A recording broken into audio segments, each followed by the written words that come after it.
these two guys was some that Charlie Crist had put forward, well then, you know, and you know, I tell you what, the prison stuff opened my eyes to how ridiculous our legislature operates. Oh yeah. And to play childless game, just being children. This is absolutely, there's children that get along better and understand the importance here. Folks, dear legislators, this is my money you're messing with. It's not play money. It's decisions that affect me. It's not about getting back at Charlie Crist or showing so-and-so who's boss. You're supposed to be operating a government up there representing the will of the people to help us, not hurt us. And that's just an absolute ridiculous decision. It's that, and it's the fact that the power companies don't like these two candidates.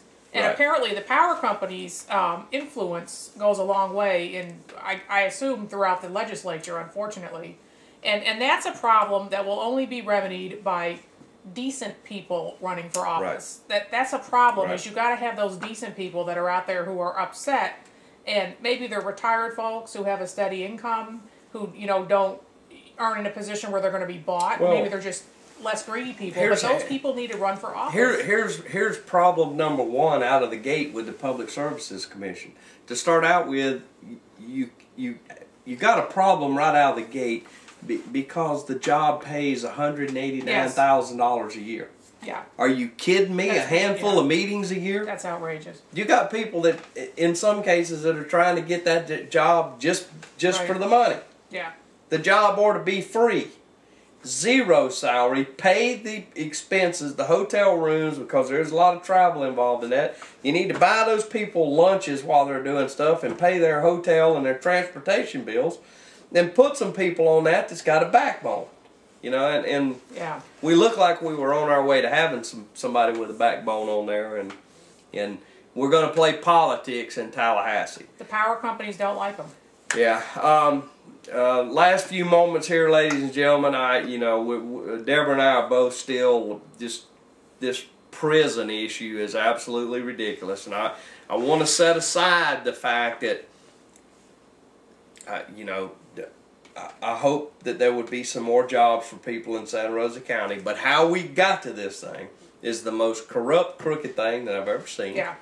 Business as usual. Channel 3 recently reported that the FBI is investigating the Blackwater prison. It is the same. They're investigating the deal. Right. The deal. Right. Not the prison. And it's ridiculous. You know, and I'm sorry, I've got to reiterate it again, folks. The legislature with Sanson stuck in, they gave $110 million of your money to a private for-profit corporation. They made a land swap with them so that GO did not have any money out of their own pocket in this deal, and just finished up giving them operational funds to boot. It was a land purchase. Right. Yeah. And it's nuts. Yeah. There's no way that anybody at right thinking can believe that it's a good idea to give money to a private for-profit corporation. We don't give it to Hall's Ace Hardware. Right. You know, we don't hand money out to Walmart. Right. You know, that is a business. Yeah. That is a business. It is a for-profit business. And I tell you, I've looked at every step of the way on that.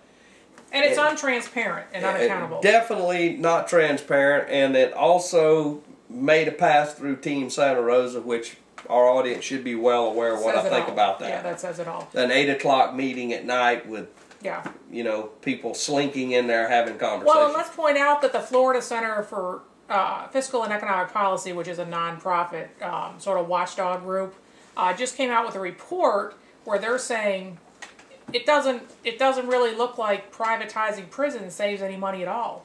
Right. And it may actually result in harm coming towards the prisoners. It's a thing that we said before, Deborah. GO gets the easiest to take care of prisoners, and they have a medical cap. Yeah. If they get a prisoner that's a problem, it goes back. They go back to the state. If they get a prisoner with a medical condition at a certain medical cost, that prisoner goes back to the state. So they basically get the cream of the crop.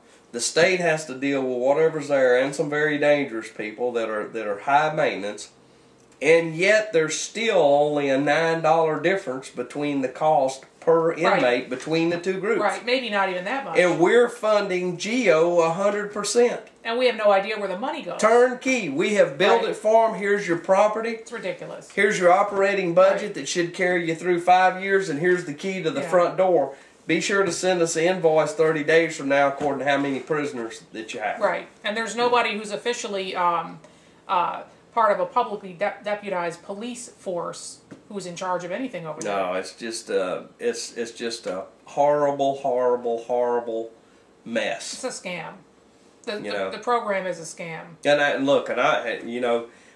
If there's validity to, I'm talking about the privatizing program. I don't believe that Channel 3 would have ran the story that they ran if they didn't have a credible source. Right. They say that the FBI is investigating that deal from top to bottom.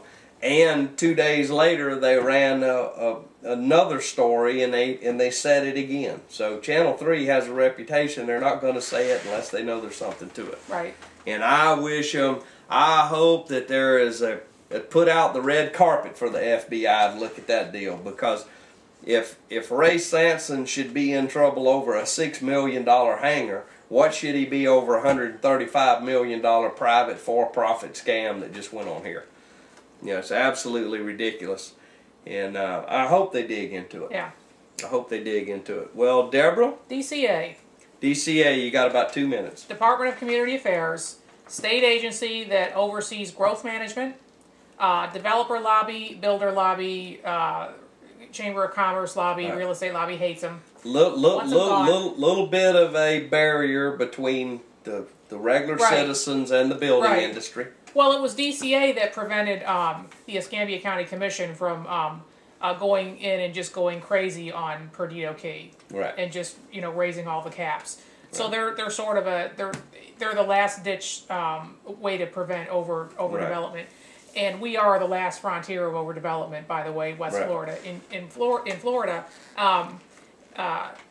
they come up for sunset review this year. The agency DCA, they have passed. The Senate, a bill has passed in the Senate to renew them. It has not passed in the House as of this taping. Right. We don't know what's going to happen, but many deep-pocketed interests would like to see the Florida legislature get rid of DCA, so people may want to contact their legislators and say, look, we need DCA to protect us against overdevelopment. They certainly hadn't been perfect, but they at least have been a sounding board and have stopped some things that really didn't need to. They're all we have. Right. Between us and overdevelopment. Way overdevelopment. Right. Well, there you go, ladies and gentlemen. We hope you enjoyed the show. I'm Jerry Cooey. I'm Deborah Nelson. Thanks for watching. Good night.